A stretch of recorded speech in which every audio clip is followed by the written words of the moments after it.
Assalamualaikum warahmatullahi ta'ala wabarakatuh. Alhamdulillahi rabbil alamin. Wassalatu wassalamu ala rasulina Muhammadin wa ala alihi wa sahbihi ajma'in. Allahumma aghnina bil ilmi wa zayyinna bil hilmi wa akrimna bit taqwa wa jammilna bil afiyati ya arhamar rahimin. Rabbi shrah li sadri wa yassir li amri wahlul 'uqdatam min lisani yafqahu qawli. Rabbi yassir wa la tu'assir wa tammim bil khair wa bika nasta'in wa la hawla wa la quwwata illa billahil aliyyil azim. Alhamdulillah, tuan-tuan dan puan-puan yang dirahmati Allah Subhanahu wa taala, kita berada pada malam ini membincangkan tentang mengenai dengan puasa, iaitu terutama dalam solat sunat tarawih dan juga solat sunat witir. Kita bincang pertamanya mengenai dengan solat witir. Solat witir berdasarkan sabdaan Nabi sallallahu alaihi wasallam, innallaha witrun yuhibbul witra. Sesungguhnya Allah Taala itu witir, ganjil, dan Allah Taala suka perkara yang witir, benda yang witir, ganjil. Fa'autiru ya ahlul Quran, iaitu berwitirlah oleh kamu wahai manusia, wahai ahlul Quran. Perintah daripada Allah, perintah daripada Nabi supaya berwitirlah kamu wahai manusia. Jadi dalam bilangan angka witir ini banyak perkara lah. Di antaranya berbuka puasa dengan bilangan witir, rutab ataupun kurma. Begitu juga dalam bab istinja, man istajmara falyutir. Nabi kata siapa yang nak istijmar, istinja dengan batu, mana batu tu bukan batu keras, batu yang macam tanah liat, dia boleh serap air. Tekap kan pada kemaluan kita, dia menggantikan air lah. Okey. Jadi itu pun Nabi kata buat dalam bilangan yang ganjil, 3 kali tekap, ataupun 5 kali, ataupun 7 kali. Kemudian waktu solat witir ini, seperti mana yang tuan-tuan puan-puan tahu, adalah bermula daripada selepas sembahyang fardu Isyak, selepas sembahyang fardu Isyak dan sebelum daripada azan subuh. Dan dia adalah disunatkan dibuat di akhir malam, sebelum daripada kita panggil sembahyang yang terakhir lah, sembahyang yang terakhir, penutup kepada sembahyang-sembahyang yang lain. Imam Nawawi rahimahullahu ta'ala pernah menyatakan, dia kata pendapat yang sahih di sisi dia, iaitu sembahyang witir adalah satu juzu daripada solat qiyamul lail ataupun solat tahajud. Bila kita sembahyang witir, maka dapat pahala solat tahajud. Cuma dalam masalah ini, solat witir tersebut bukan satu rakaat. Bila satu rakaat dia tak dapat pahala tahajud lah. Tahajud paling kurang adalah 2 rakaat. Maka lebih daripada 2 rakaat witir, sama ada 3 ataupun 5, maka dapatlah pahala tahajud. Tahajud ini makna qiyamul lail, berjaga malam. Majoriti di kalangan ulama, termasuklah mazhab Syafi'i kita, witir ini hukumnya sunat, sunat yang muakkadah, sunat yang diberati, yang dituntut berdasarkan hadis yang kita sebutkan tadi. Itu yang pertama. Dan yang keduanya, Nabi SAW sentiasa bermuwazabah, iaitu berterusan menjaga sembahyang witir sehingga ke akhir hayat Nabi. Imam Abu Hanifah rahimahullahu ta'ala dalam mazhab Hanafi, dia menyatakan hukumnya wajib. Dia pendapat yang agak terpencil, dia kata wajib. Berbeza dengan 2 anak murid dia yang utamalah, iaitu Al-Qadhi Abu Yusuf dan juga Muhammad bin Hasan Al-Syaibani, tak sependapat dengan Abu Hanifah dalam mazhab Hanafi dalam isu ini, dalam isu solat witir ini. Bila mana solat witir wajib di sisi Abu Hanifah, maka bila sebut saja tentang wajib, maka tidak menjadi kufur orang yang ingkar solat witir. Itu di sisi Abu Hanifah. Siapa yang dia tak percaya sembahyang witir, dia tidak jadi kafir. Dan sembahyang witir juga tidak ada azan. Sebab tu dia kata martabatnya hanya wajib, tidak sampai ke fardu dalam mazhab Abu Hanifah lah. Kemudian perkara yang kedua, Abu Hanifah kata wajib. Dalil yang kedua adalah al-witru haqqun. Witir itu adalah hak, witir itu adalah benar. Faman lam yutir falaysa minna. Siapa yang tak berwitir, maka Nabi kata bukan di kalangan kami. Nabi ulang 3 kali. witir itu adalah benar, siapa yang tidak witir bukan di kalangan kami. Jadi seolah-olah satu ancaman, satu penegasan daripada Nabi. Ulama-ulama dalam mazhab Syafi'i kita dan juga ulama dalam mazhab Hambali menyatakan khususiat, keistimewaan solat witir ini untuk Nabi, sebab Nabi masuk untuk Nabi adalah kewajipan ke atas Nabi. Sebab itu Nabi SAW sembahyang witir di atas tunggangan. Di atas tunggangan Nabi sembahyang witir, menunjukkan Nabi amat menitik beratkan solat witir. Walaupun di sana ada yang menyatakan Nabi SAW ketika di atas tunggangan, sebab apa Nabi sembahyang, Nabi tak turun kerana Nabi uzur ataupun kerana kita panggil waktu yang sempit, ataupun perkara tersebut witir adalah wajib ke atas Nabi pada ketika bermukim ataupun tidak bermusafir. Sebab dalam hadis ada menyebutkan salasun hunna alayya fara'id wa hunna lakum tatawwu'.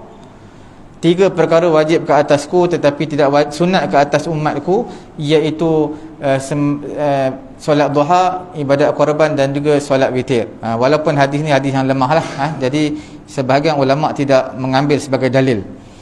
Kemudian ulama-ulama Syafi'i menyatakan witir antara yang sembahyang sunat yang paling afdal, yang paling dituntut daripada solat-solat sunat rawatib yang lain yang mengiringi sembahyang fardu, qabliyah dan juga ba'diyah. Sebulat suara di kalangan ulama-ulama fiqh disunatkan menjadikan witir ini di akhir malam. Bukan di akhir malam, kita panggil di akhir an-nawafil, sembahyang sunat yang terakhir. Bila sembahyang sunat terakhir, iaitu kita panggil selepas daripada sembahyang sunat tahajud dan sebagainya di akhir malam. Sebab berdasarkan sabdaan Nabi SAW, Nabi menyatakan ij'alu akhiri solatikum bilaili witran, jadikanlah akhir solat kamu pada waktu malam itu witir. Daripada Aisyah mengenai witir ini, Nabi buat witir ni setiap malam, ada pada awal malam, ada pada pertengahan malam, ada pada akhir malam. Semuanya Nabi buat. Menunjukkan witir ni boleh buat bila-bila masa, yang penting ada waktunya, waktu mula dan juga waktu berakhir. Berpada dengan 1 rakaat witir, sebahagian di kalangan ulama menyatakan hukumnya khilaful aula ataupun khilaful afdal, bertentangan dengan perkara yang afdal atau perkara yang aula. Walaupun di sana ulama-ulama menyatakan hukumnya harus, tidak makruh, kerana ada hadis menyatakan salatul laili masna masna fa idza khifta subha fa autir bi wahidah. Semayang sunat malam tu 2 rakaat, tapi bila mana kamu takut nak masuk dah waktu subuh, maka witirlah 1 rakaat. Ada perintah Nabi witirlah dengan 1 rakaat. Jadi sebahagian ulama tidak menyatakan makruh. Imam Asy-Syarqawi dalam mazhab Syafi'i menyatakan berterusan dengan 1 rakaat, tak naik-naik, 1 rakaat je, maka hukumnya adalah makruh.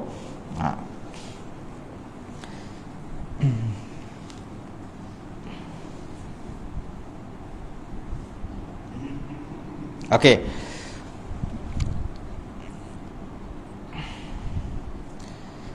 Kita lihat mengenai dengan witir ni, tiada hadis yang sahih Nabi solat fardu di atas tunggangan. Jadi kalaulah Abu Hanifah menyatakan solat witir itu wajib, sudah pasti Nabi tak buat di atas tunggangan. Bila Nabi buat di atas tunggangan, menunjukkan perkara tersebut bukan wajib. Seolah-olah Abu Hanifah menolak hadis dan juga menggunakan qiyas. Apa maksud menolak hadis? Hadis yang mengatakan Nabi solat di atas tunggangan itu adalah sebenarnya solat sunat, sebab solat fardu Nabi tak buat di atas tunggangan. Dan dia menolak hadis tersebut dan juga menggunakan qiyas, iaitu qiyasnya apa? Sembahyang fardu tidak boleh untuk dilaksanakan di atas kenderaan ataupun tunggangan. Majoriti di kalangan ulama menyatakan apabila seseorang itu sudah berwitir, kemudian dia tidur, maka dia bangun dan dia solat sunat lagi, dia tidak perlu untuk witir kali yang kedua. Siapa itu? Majoriti di kalangan ulama lah. Bila mana dia telah berwitir, dia dah witir lah, dah sembahyang tarawih, witir bersama dengan imam. Selepas daripada tu dia tidur, bangun, maka tak perlu witir untuk kali yang kedua. Walaupun di sana sebahagian di kalangan ulama ada yang berpendapat dipanggil sebagai term ataupun istilah naqdul witir. Naqdul witir adalah pembatalan witir. Cuma di sana mengenai dengan pembatalan witir ni ada dua perkara, yang mana ada perkara yang ulama tak setuju. Perkara yang pertama, witir ini bilangannya adalah ganjil dan dia tak boleh kita nak genap-genapkan. Bila witir, witirlah satu rakaat, tak boleh witir nak digenapkan. Kemudian perkara yang kedua, witir ni adalah sunat, sunat, dan juga satu rakaat witir ini adalah perkara yang tak ma'ruf, tidak masyhur lah dalam syariat kita. Sembahyang tak ada satu rakaat, melainkan witir je satu rakaat. Jadi di sini kita lihat sababul khilaf ataupun sebab perbezaan pendapat di kalangan ulama. Ada yang menyatakan al-ma'na al-ma'qul, witir ini dari segi makna ma'qul, segi logiknya memang witir lawan kepada genap. Jadi bila mana kita sembahyang witir satu rakaat, ulama kata genapkan menjadikan witir lagi satu rakaat menggenapkan yang ganjil. Dari segi logiknya begitu. Sebab itu ada ulama kata buka balik witir, dah tutup buka balik. Tetapi ada di sana dipanggil witir dari sudut makna syar'i. Bila sudut makna syar'i, syarak menyatakan witir itu sunat, maka dia tidak boleh bertukar kepada perkara lain. Contohnya Abu Hanifah mengatakan witir wajib. Jadi macam mana kita nak genapkan witir untuk menjadikan perkara tersebut sunat? Jadi perkara menukar wajib kepada sunat, itu adalah perkara syarak. Dia tak boleh tukar suka-suka. Kemudian kita lihat ada beberapa perkara yang kita perlu tahu mengenai dengan solat witir. Apa dia?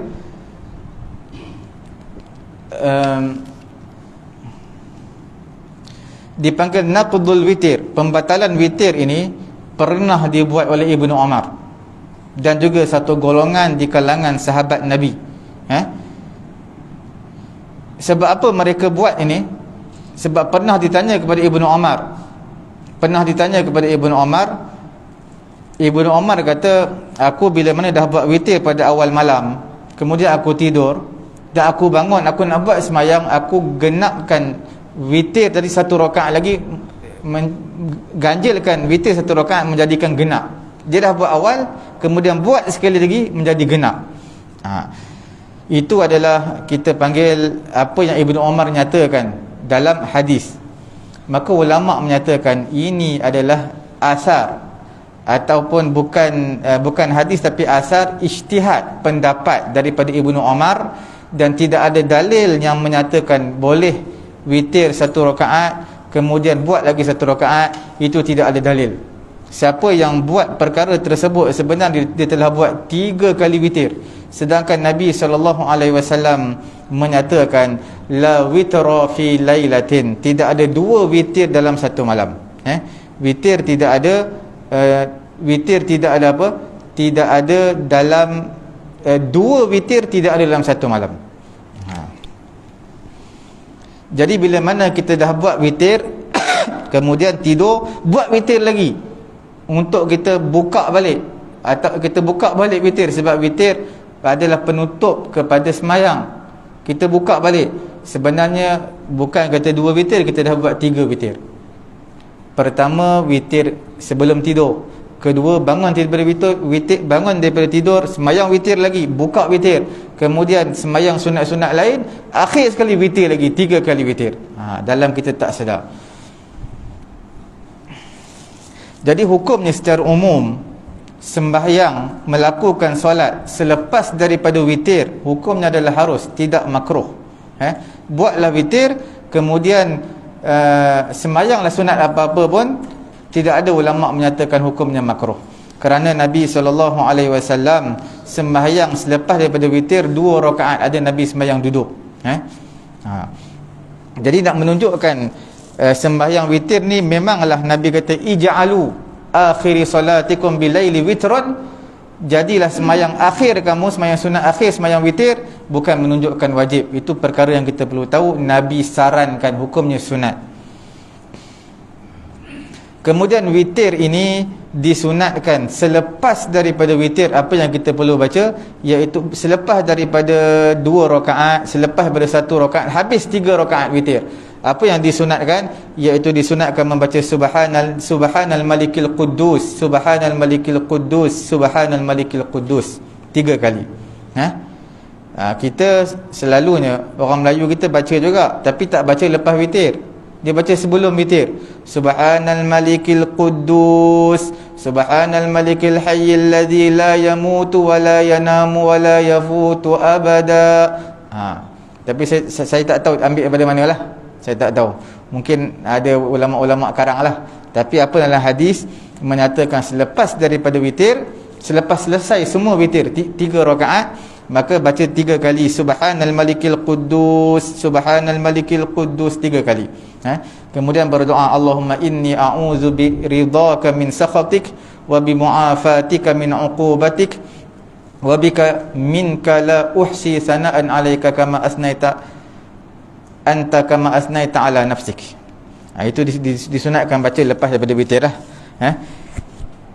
Kemudian sekiranya seseorang menambah dalam witir ini, tak kira wasal ataupun fasal, sambung ataupun pisah, 2 rakaat 1 salam boleh, 3 rakaat 1 salam boleh.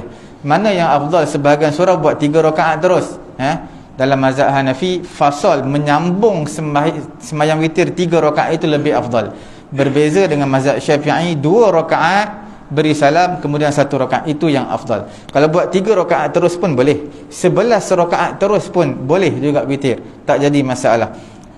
Tapi yang paling baik adalah, yang afdalnya adalah 2 rakaat beri salam, kemudian barulah sembahyang witir, sembahyang 1 rakaat. Sekiranya menambah dengan tasyahud, tambah 2 tasyahud, di sisi mazhab Syafi'i hukumnya makruh. Witir 3 rakaat dah lah sambung, kemudian buat tahiyat awal pula. Jadi ulama menyatakan hukumnya makruh kerana kita panggil tashbih, sama dengan sembahyang maghrib.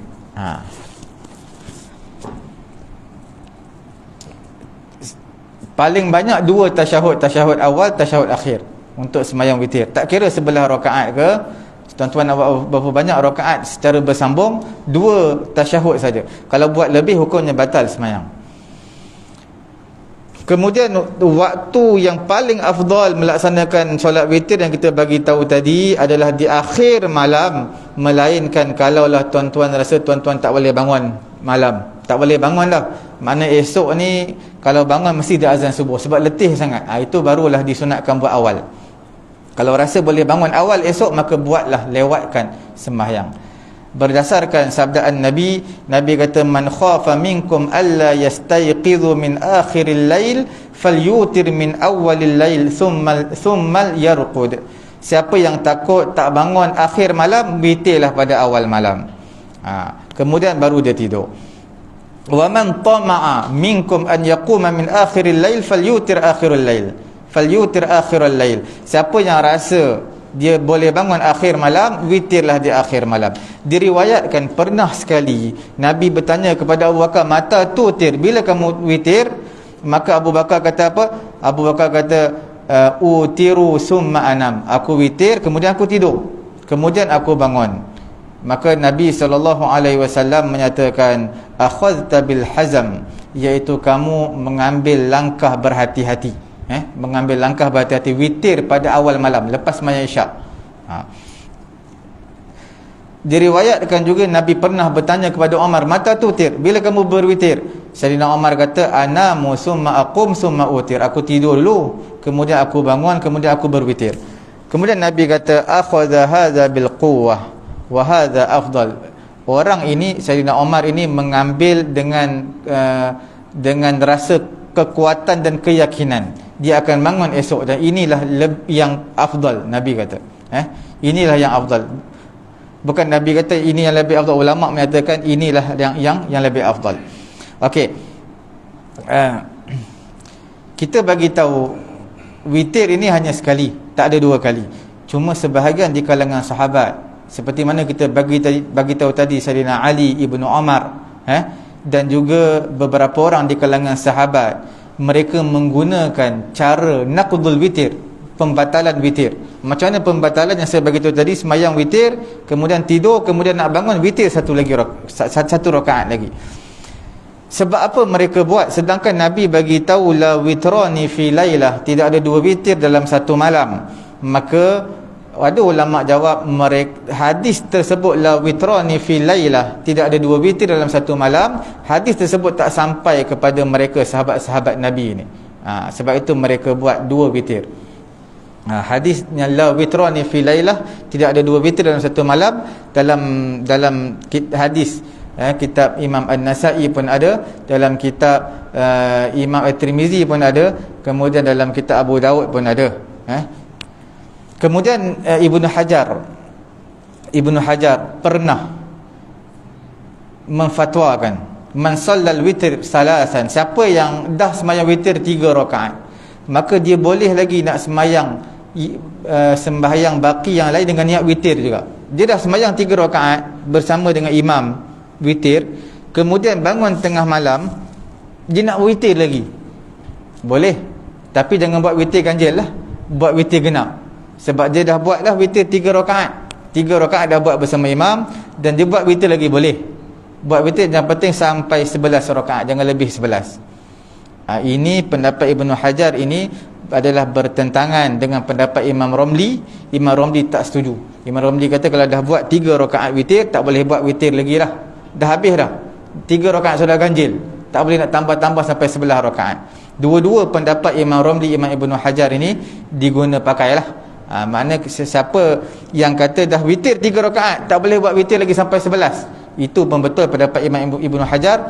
Pendapat Imam Romli tak setuju. Ada yang kata, ustaz kata 3 rakaat je dah buat, tak boleh buat witir, itu pun betul juga.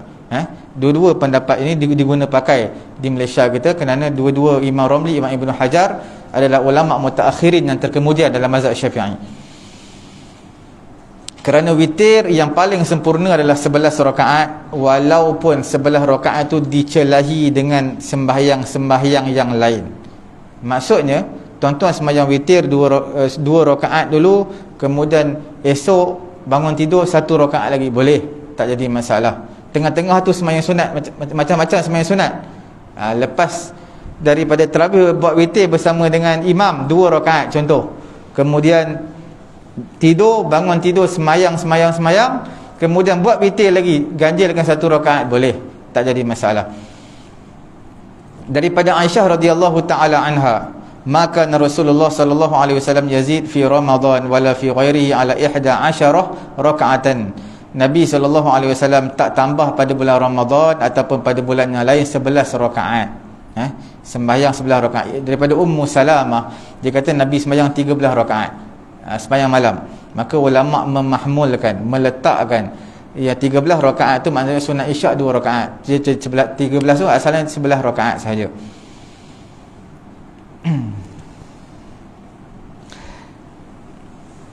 Jadi apa yang kita dapat simpulkan di sini, iaitu sembahyang witir adalah sembahyang yang sangat penting, dititik beratkan, tak kira bulan Ramadan, terutamanya pada bulan Ramadan sangat-sangat ditekan.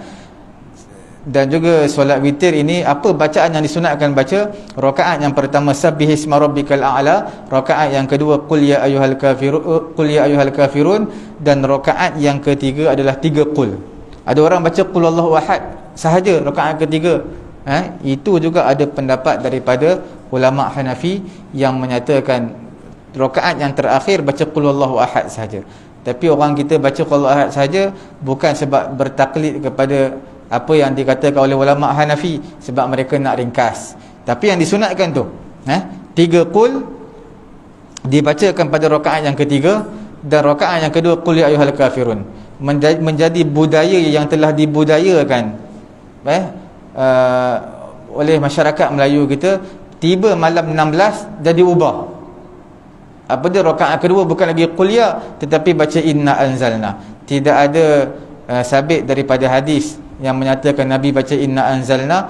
Itulah perkara yang disunatkan. Tak kira bulan Ramadan tak bulan Ramadan, witir disunatkan rakaat pertamanya sabbihis, rakaat keduanya qul ya ayyuhal kafirun, dan rakaat ketiganya 3 qul.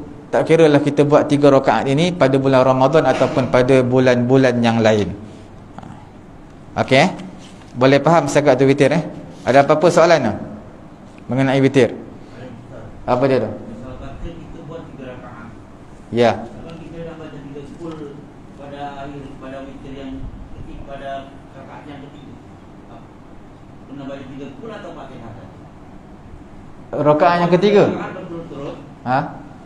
Kalau 2 rakaat kan kita baca satu isma dengan yang sekalian kafirun. Dan tambah 1 rakaat 3 qul. Ya. Jadi kita nak direct 3 rakaat, kita kena baca ke 3 qul tu? Baca juga sama. 3 rakaat tadi tidak kira 3 rakaat bersambung ataupun sama ada bersambung ataupun tidak bersambung. Maksud tak bersambung ini kita panggil 3 rakaat 2 salam ataupun 3 rakaat 1 salam, tetap disunatkan. Rakaat pertama sabbihis, rakaat yang kedua qul ya ayyuhal kafirun, rakaat yang ketiga adalah 3 qul tadilah. Cuma ada sebahagian kita, mereka cuba juga untuk baca ayat Quran juga dalam witir. Perkara tersebut bolehlah, harus, tapi tidak disunatkanlah.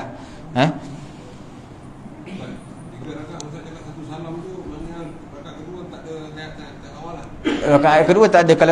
Kalau buat rakaat kedua tahiyat awal, dia jadi makruh sebab sama macam maghrib. Sebab Nabi kata jangan samakan witir dengan maghrib. Ulama Hanafi dia buat. Cuma kita berbeza dengan mereka lah. Kemudian mengenai dengan bilangan sembahyang sunat tarawih pada bulan Ramadan, bilangan ulama berbeza pendapat. Ada 3 mazhab, ada 3 pendapat lah. Riwayat daripada Imam Malik menyatakan 20 rakaat selain daripada witir. Ada yang menyatakan 36 rakaat. Ulama penduduk Madinah, mereka buat 36 rakaat. Zaman Imam Malik dululah, zaman dulu 36 rakaat. Ada menyatakan 20, ada menyatakan 23. Yang kata 23 itu, ulama katakan 3 itu sebenarnya adalah witir. Seperti mana kita bagi tahu tadi daripada Aisyah, sembahyang malam Nabi bila ditanyakan kepada Aisyah kata 11 rakaat. Ada kalanya dia kata 13, ada ketikanya dia kata 15, ada ketika dia kata 7. Semua daripada Aisyah, tapi riwayat yang berbeza-beza. Jadi Al-Qadhi menyatakan dalam masalah ini, dalam Sahih Muslim menyatakan tidak ada khilaf di kalangan ulama. Tak ada khilaf apa dia, iaitu sembahyang malam ni tidak ada batasan berapa rakaat yang kita nak sembahyang. 100 rakaat, 60 rakaat, berapa yang kita nak sembahyang silakan. Tidak ada khilaf di kalangan ulama berapa banyak kita nak sembahyang malam. Cuma yang ulama khilaf, berbeza pendapat mengenai dengan sembahyang malam Nabi. Itu ulama berbeza pendapat. Yang secara ghalibnya Nabi sembahyang malam adalah 11 rakaat. Itu secara kebiasaannya. Paling banyak Nabi sembahyang malam adalah 15 rakaat. Yang paling sikit adalah 7 rakaat. Berbeza-beza sebab apa? Kadang-kadang Nabi uzur, kadang-kadang waktu tu sempit. Tapi tuan-tuan jangan samakan mengenai sembahyang Nabi dengan sembahyang kita. Fala tas'al, isteri Nabi Aisyah radhiyallahu taala anha kata, jangan kamu tanya, fala tas'al an husnihinna wa tulihinna, jangan kamu tanya betapa cantiknya, jangan kamu tanya mengenai dengan indah dan cantiknya rakaat Nabi dan juga panjangnya rakaat Nabi. Dia memang sembahyang 11 rakaat, tapi sebelah dia tak sama macam kita. Sebelah dia dari segi qiyamnya lama, rukuknya seperti qiyam, sujudnya seperti rukuk, lama dia.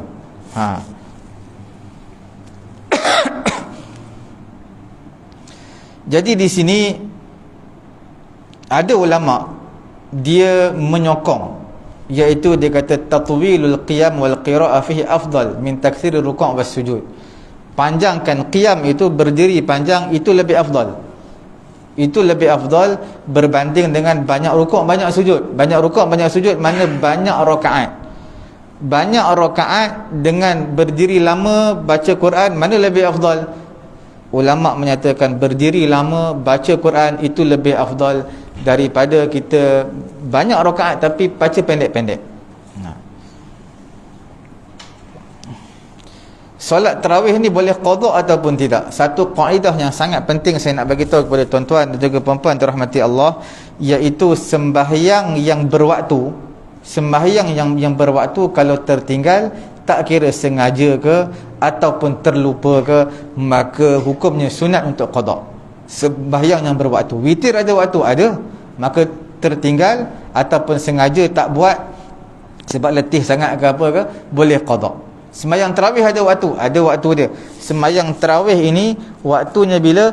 Adalah selepas sembahyang fardu isyak. Tuan-tuan yang datang lambat, buka puasa, letih, kenyang sangat, kemudian imam dah sembahyang isyak lah, datang imam dah start tarawih. Dia kalau dia tarawih bersama imam tak sah, dia kena isyak dulu. Sama ada dia nak niat isyak, imam niat tarawih pun tak apa.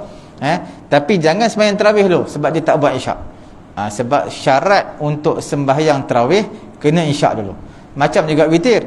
Tuan-tuan nak buat witir tapi isyak tak buat lagi, maka tak boleh buat witir.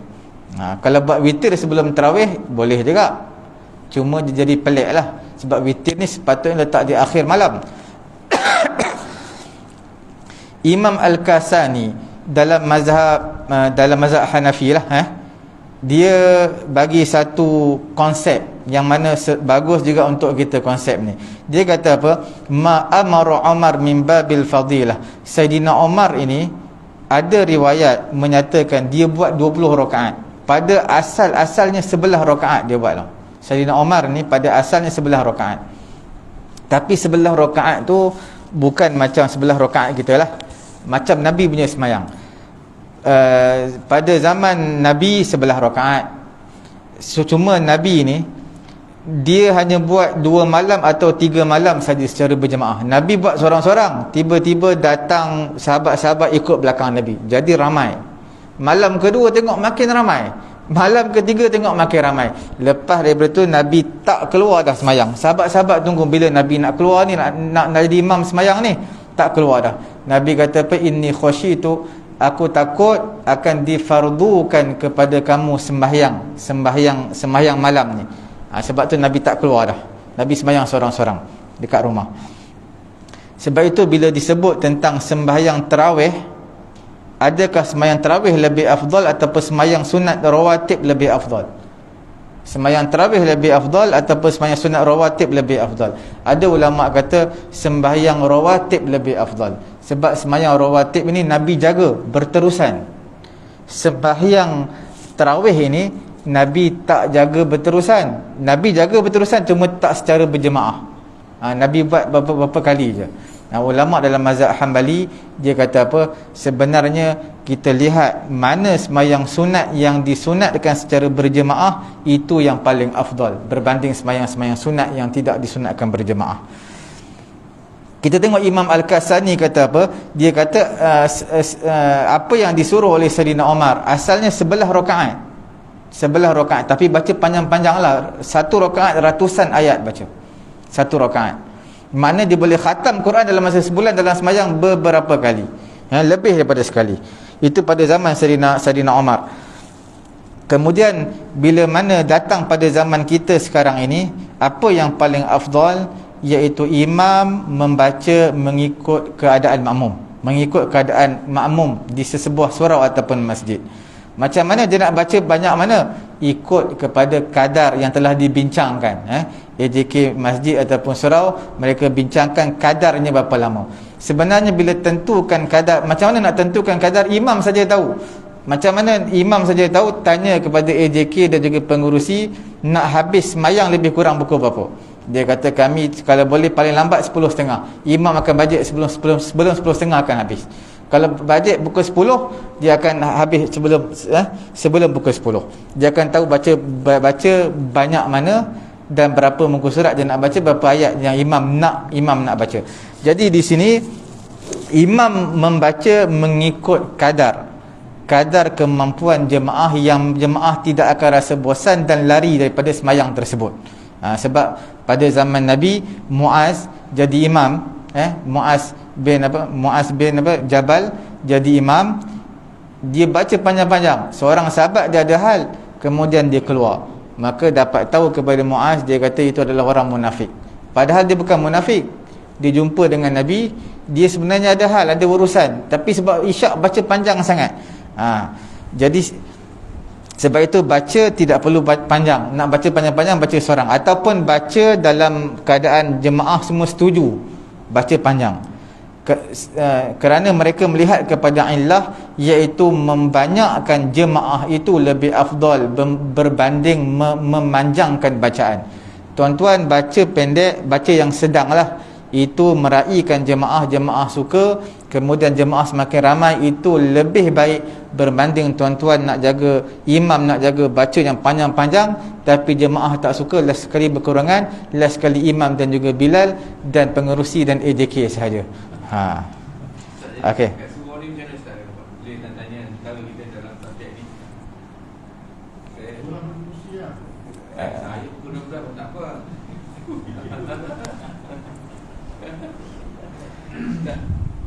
Kita buat macam yang apa sebelum ni lah. Dalam pukul 10 tu habis okey lah. Dalam pukul 10. Tengok kan. Kalau hari rasa panjang. Tak, kita kena try dulu malam yang pertama. Kalau kata pendek sangat, panjangkan sikit imam. Kalau kata panjang sangat, pendekkan sikit.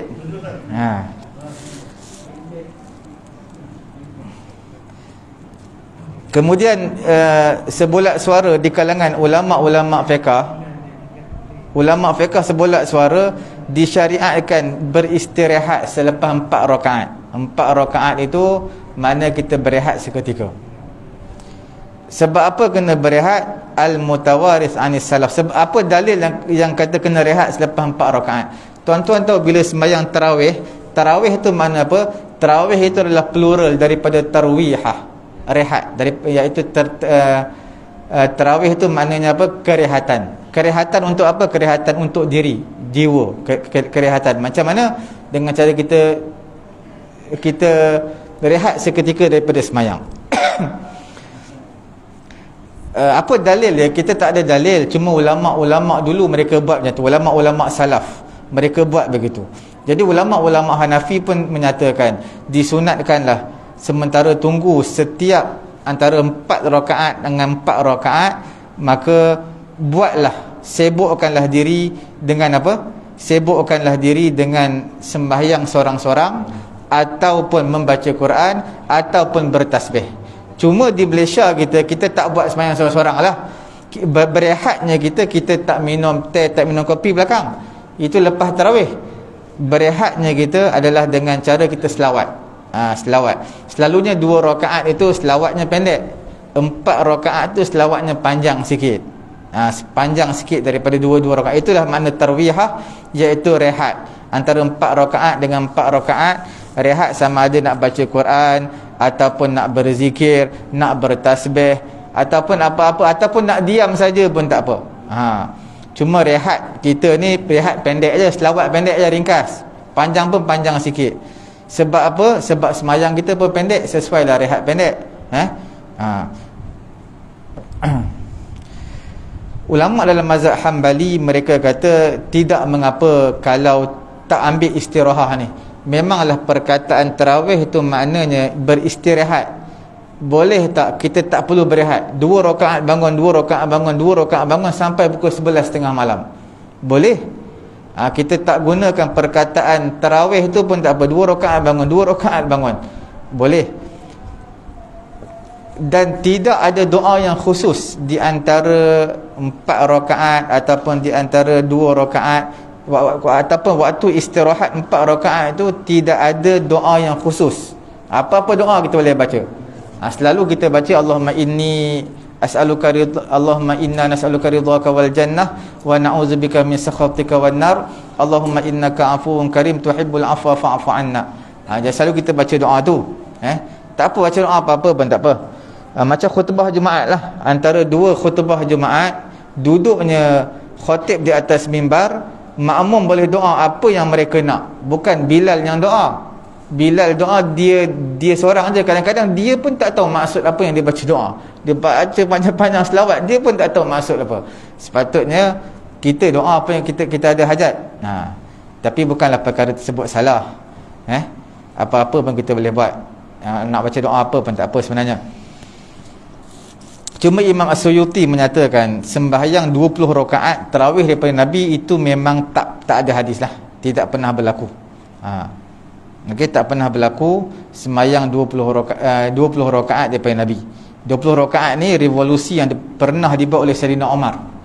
Sebab saya bagi tahu tadi asalnya 11, tapi dia ringankan sebelah rakaat tapi panjang-panjang. Sebelah rakaat tu satu ayat ratusan ayat dia baca. Jadi dia nak meraihkan jemaah macam mana cara dia kata kita panjangkan, kita banyakkan bilangan rakaat, kita kurangkan bacaan Quran dalam sembahyang. Jadi jadilah 20 rakaat.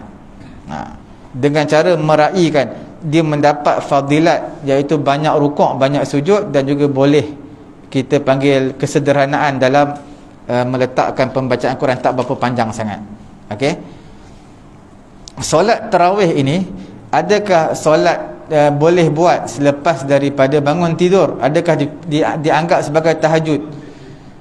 Tuan-tuan, dalam makna tahajud dan juga tarawih, bila mana kita semayang tarawih selepas bangun tidur, itulah semayang tahajud. Walaupun kita tak niat pun tahajud, niat semayang tarawih 2 rakaat je semayang, itulah semayang tahajud. Cuma takutnya kita kita semayang seorang lah. Bila semayang seorang tak dapat pahala jemaah, sebab semayang tarawih disunatkan secara berjemaah. Cuma pahala tahajud tu dapat. Tapi tuan-tuan yang sembahyang tahajud tapi tidak tidur, itu tidak dipanggil tahajud. Tahajud syaratnya kena tidur, tapi tarawih tak disyaratkan tidur. Tapi bila tidur buat tarawih, automatik dapat tahajud. Ya, boleh. Minimum tarawih ada hadis ke apa yang minimumnya paling sikit? Apa dia tu? Tarawih Rakaat minimum, macam saya bagi tahu tadi, sebenarnya mengenai dalam hadis ni menceritakan semayang malam Nabi, seperti mana isteri Nabi bagi tahu tadi, Aisyah radhiyallahu taala anha, dia kata Nabi semayang malam sama ada bulan Ramadan ataupun bukan bulan Ramadan, hanya semayang 11 rakaat. Walaupun riwayat yang pelbagai, ada yang kata 13, ada yang kata 15, tapi Nabi sembahyang cuma kita tak tahu semayang Nabi tu semayang apa. Kemungkinan witir, kemungkinan semayang malam, semayang tahajud ke apa. Tapi ulama menyatakan sembahyang tarawih ini bilangannya 4 mazhab menyatakan 20 rakaat berdasarkan apa yang dibuat oleh Sayyidina Umar pada zaman dia, 20 rakaat. Dan dalam mazhab Syafi'i kita 20 rakaat kena 2 rakaat beri salam, 2 rakaat beri salam. Kalau buat 4 rakaat beri salam maka tak sah. Sembahyang tarawih ini 2 rakaat beri salam. Witir tak apa, 11 rakaat 1 salam pun tak apa. Tapi untuk sembahyang tarawih hendaklah 2 rakaat beri salam, 2 rakaat beri salam. Jadi asalnya 4 mazhab disunatkan sembahyang tarawih 20 rakaat. Cuma ikut atas kemampuan lah. Dia sebenarnya minimum untuk sembahyang tarawih ni 2 rakaat pun tak boleh. 2 rakaat. Cuma yang sederhana kita buat 8, sebab Nabi buat 8. Cuma kita tak boleh samakan dengan Nabi, sebab Nabi buat panjang. Panjang. Pada zaman Sayyidina Abu Bakar, lepas main tarawih kelang kabut, sahabat nak balik nak makan sahur. Sebab apa? Tarawih panjang sampai hampir ke waktu sahur. Jadi kita punya 8 tu kira okey lah. Cuma 8 kita tak boleh kata sebab apa 8, sebab kita ikut sunnah Nabi. Nabi buat 8. Kalau nak ikut sunnah betul-betul panjang macam Nabi, rukuk pun lama macam Nabi, sujud pun lama macam Nabi, baru boleh kita kata ikut sunnah Nabi 8 rakaat. Kalau tak, kita buat 20 yang sederhana, 20 yang baca biasa-biasa, ataupun 8 pun boleh. Cuma tidak ada minimum hanyalah 2 rakaat semayang. Lepas 2 rakaat kita beri salam, habis. Boleh juga. Okey. Apa dia? 4 rakaat satu salam tu tak ada kaedah tarawih lah. 4 rakaat. 4 rakaat satu salam tak ada. Dia solat 2 rakaat 2 rakaat. Terutama sembahyang tarawih memang 2 rakaat beri salam, 2 rakaat beri salam. Okey.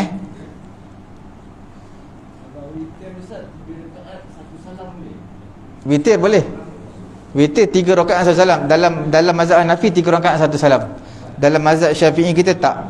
Dalam mazhab Syafi'i kita boleh juga 3 rakaat satu salam, tapi itu tidak afdal lah. Yang afdal 2 rakaat beri salam, kemudian 1 rakaat beri salam.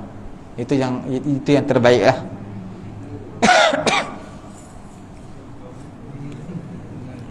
Okey. Ada apa lagi? Macam begitu tadi, Ustaz. Ya.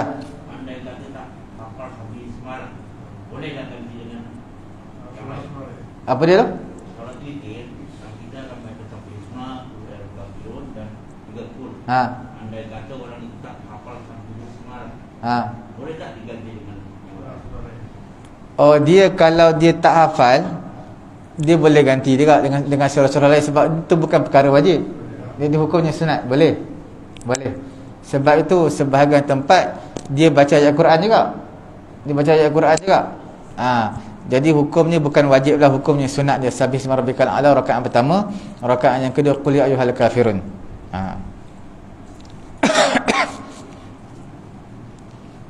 Jadi kita ringkasan malam ni iaitu sembahyang tarawih ada yang 8 rakaat, ada 20 rakaat. Dan nak buat berapa rakaat pun tak apa, cuma tarawih hanya 20 rakaat. Sembahyang malam, sembahyang tahajud, sembahyang taubat, sembahyang hajat, sembahyang apa tu tidak ada batasan minimum dan juga berapa rakaat, berapa banyak yang kita nak sembahyang pun tak apa. Cuma ulama tak ada khilaf, semua nyatakan boleh. Yang khilaf punya mengenai dengan sembahyang Nabi. Selain daripada sembahyang Nabi tak ada khilaf, nak berapa banyak pun boleh. Kemudian sembahyang witir paling banyak 11, dan juga paling sikit adalah 1 rakaat yang kita panggil adnal kamal, yang serendah-rendah kesempurnaan adalah 3 rakaat.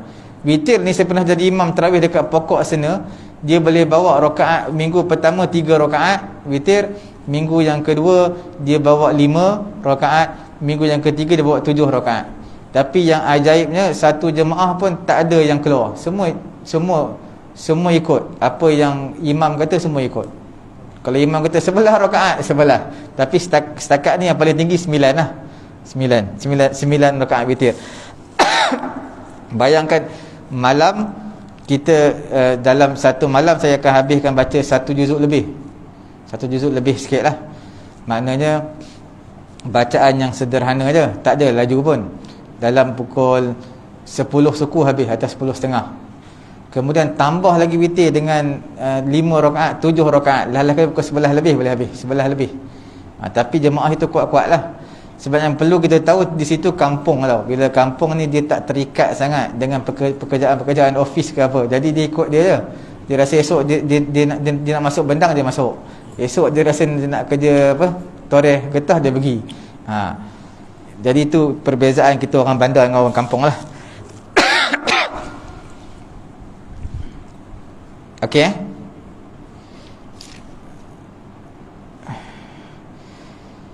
Saya nak sentuh sikit, ada beberapa perkara mengenai dengan puasa lah sikit. Orang yang bermusafir ini, bila mana dia dah bermukim, ataupun orang yang sakit bila dah sembuh, ataupun orang yang sakit bila dia sembuh, ataupun orang yang haid bila dah suci daripada haid, maka disunatkan untuk dia tidak makan juga tidak minum. Contohnya orang yang haid, dia hari ni memang dia tak boleh puasa lah sebab dia haid. Tiba-tiba haid dia kering waktu zuhur. Adakah dia boleh makan lepas zuhur tu? Boleh. Cuma hukum dia sunat saja untuk dia tak makan, tidak minum sampai ke waktu maghrib. Begitu juga orang yang sakit. Dia sakit tak boleh puasa, kena makan ubat. Tapi lepas daripada zuhur sihat, atau lepas asar sihat elok, maka dia tak digalakkan lah untuk makan minum, walaupun tidak berdosa, tapi sunat untuk dia tahan sampailah azan maghrib.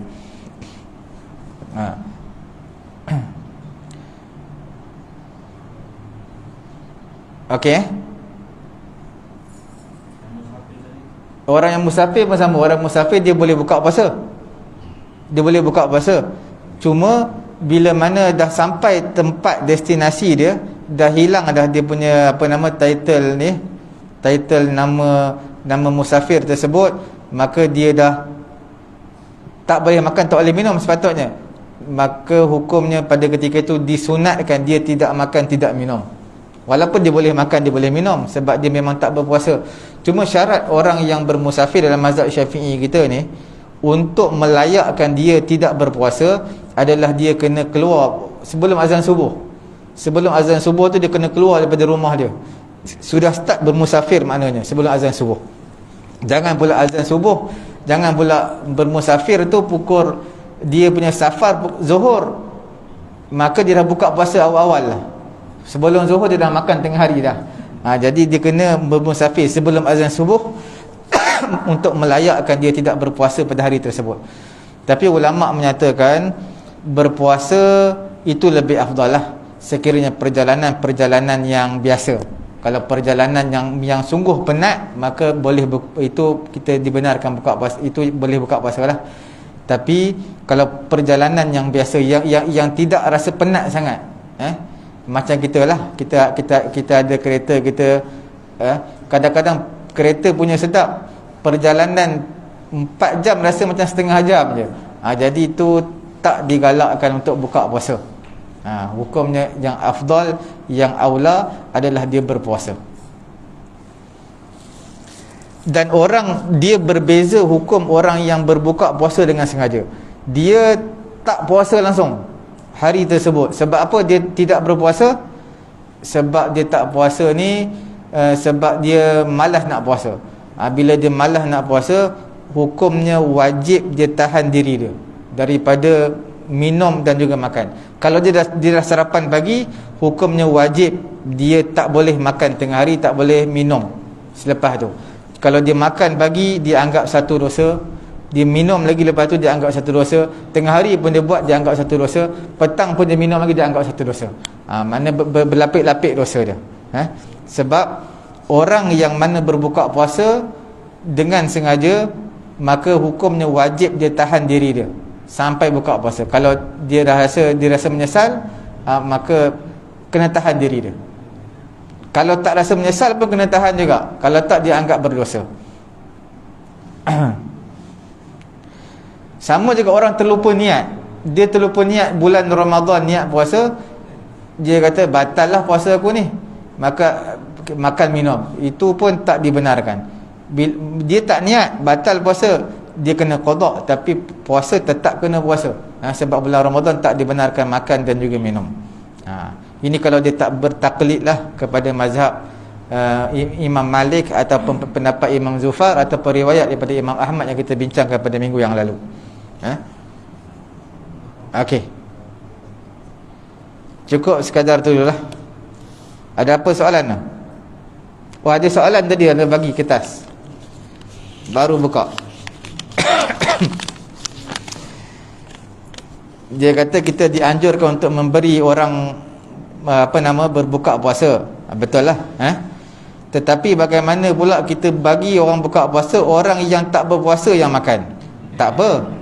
Sebab apa? Sebab niat kita tu sudah baik.